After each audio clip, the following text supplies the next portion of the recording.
नमस्कार. मी अभिषेक भोसले. मी London युनिव्हर्सिटीमध्ये researcher आहे. माध्यमांच्या प्रतिनिधित्वाचा मुद्दा हा मागील अनेक वर्षापासून चर्चेमध्ये आलेला आहे. तर विशेषतः भारतातील ग्रामीण भारताचं वास्तव, दलित आदिवासींचे प्रश्न, स्त्रियांचे प्रश्न किंवा त्यांचं प्रतिनिधित्व भारतीय माध्यमांमध्ये किती आहे हे खूप गांभीर्यानं बघण्याची गरज निर्माण झालेली आहे. कारण हे सगळे समूह आहेत की जे मागील अनेक वर्षांपासून आपण आत्ता सध्या सगळेजण माध्यम स्वातंत्र्याबद्दल खूप जास्त प्रमाणामध्ये बोलतो आहे. माध्यम स्वातंत्र्याच्या बद्दलची चर्चा कधी नव्हे ती एवढी भारतामध्ये सध्या शिगेला गेलेली आहे. पण या सगळ्यामध्ये भारतातली माध्यमं कुणाच्या हातात आहेत, भारतीय माध्यमांमध्ये दलित आदिवासी महिलांचा टक्का किती आहे, हे सगळ्या गोष्टी किंवा हे प्रश्न आता उपस्थित व्हायला लागलेले आहेत. कारण 2019मध्ये न्यूज लॉन्ड्री नावाच्या संस्थेने अहवाल काही अभ्यास समोर आणला आणि त्यात लक्षात आलं की भारतीय माध्यमांमध्ये आदिवासी, दलित आणि स्त्रियांचं प्रतिनिधित्व हे खूप कमी प्रमाणामध्ये आहे. आणि जिथं धोरणं ठरवली जातात माध्यमातली, जिथं ज्या न्यूज रूम्स आहेत तिथं डायव्हर्सिटी नाही आहे माध्यमांमध्ये. आणि विशेषतः दलित समूहातल्या, आदिवासी समूहातल्या मुलं पत्रकारितामध्ये, न्यूजरूममध्ये येऊच नयेत यासाठीच जास्त प्रयत्न केले जातात. पण त्याच्या पुढेही आता आपण जर विचार केला तर असं लक्षात यायला लागलेलं आहे की जेव्हा दलित आदिवासी समाजातून येणाऱ्या पत्रकारांना, तरुण पत्रकारांना, मुलींना हे लक्षात आलं की अरे आपल्याला मुख्य प्रवाहातील माध्यमांमध्ये जेव्हा जागा नाही आहे तेव्हा त्यांनी स्वतःची माध्यमं उभी केली, ती सुरू केली. म्हणजे अशी खूप सारी उदाहरणं भारतामध्ये आहेत.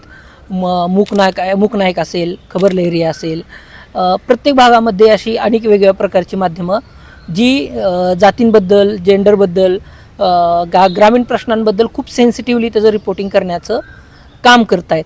पण ह्यांचा रीच होणं ही खूप महत्त्वाची जरी गोष्ट असली तरी त्याच्यामध्ये मर्यादा आहेत. त्या मर्यादा काय आहेत? तर त्या मर्यादा आहेत की रिपोर्टर्स विदाऊट द बॉर्डर्स नावाची संस्था आहे ज्यांनी काही वर्षापूर्वी अभ्यास केला की भारतीय माध्यमांमध्ये कुणाची मक्तेदारी आहे.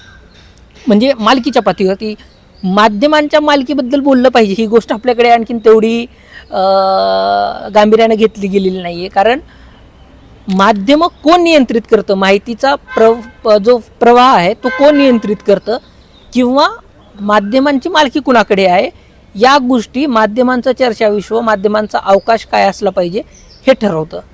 रिपोर्टर्स विदाऊट दी बॉर्डर्सनी जो अभ्यास केला त्याच्यामध्ये असं लक्षात आलं की भारतीय माध्यमांमधली जवळपास 5 ते 6 माध्यम संस्था अशा आहेत की जे भारतातल्या बहुतांश ऑडियन्सला, म्हणजे जवळपास 75%पेक्षा जास्त ऑडियन्सला त्या कंट्रोल करतात.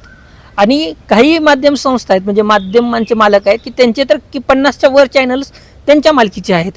आणि भारतीय माध्यमांचं राजकीय पक्षांसोबत किंवा राजकीय नेतृत्वांसोबत किंवा राजकीय पुढाऱ्यांसोबत जे साटलोटे आहे, हे साटलोटे किंवा ह्या जो नेक्सस आहे हे माध्यमांतून तयार होणाऱ्या कंटेंटवरती परिणाम करणारा आहे.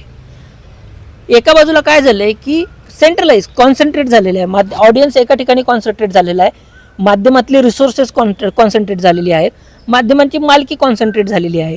मग ह्याच्यातली डायव्हर्सिटी जेव्हा तयार करायचा प्रयत्न केला जातो किंवा जे प्रयत्न केले जातात ते कितीही तुम्ही हातपाय मारा, त्याचा जो रीच आहे तो मर्यादित प्रमाणात राहतो. कारण ऑलरेडी ती जागा भांडवली व्यवस्थेतील माध्यमांनी ऑक्युपाय केल्यामुळे दलित आदिवासी समूहातून येणारी जी लोक आहेत, जे पत्रकार आहेत, ते जे प्रयोग करू पाहत आहेत ते ठराविक पॉप्युलेशनपर्यंतच, ठराविक वाचकांपर्यंतच, ठराविक प्रेक्षकांपर्यंतच पोहोचत आहेत.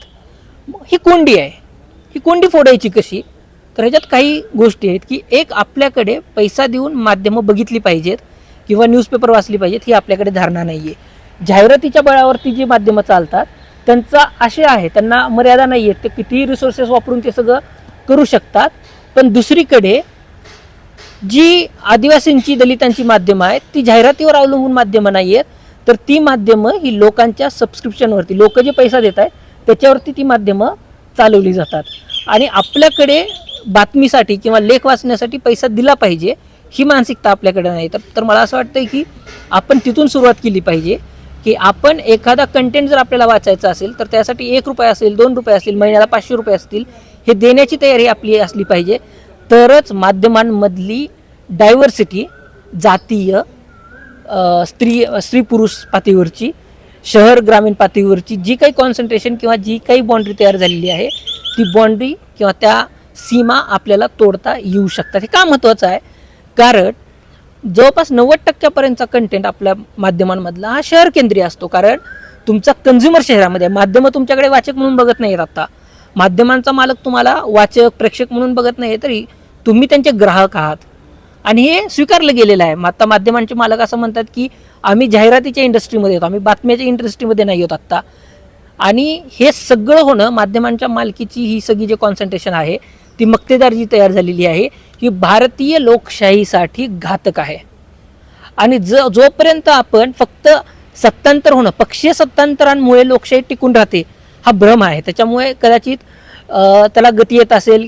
पण जर पुनर्रचनेचा आपल्याला विचार करायचा असेल, न्यायाचा विचार करायचा असेल, समानतेचा विचार करायचा असेल, तर माध्यमं ही त्या सगळ्याचे अविभाज्य भाग आहेत. आणि माध्यमांमधली विविधता टिकणं, माध्यमांचं लोकशाहीकरण होणं हे सगळ्यात महत्त्वाचं आहे.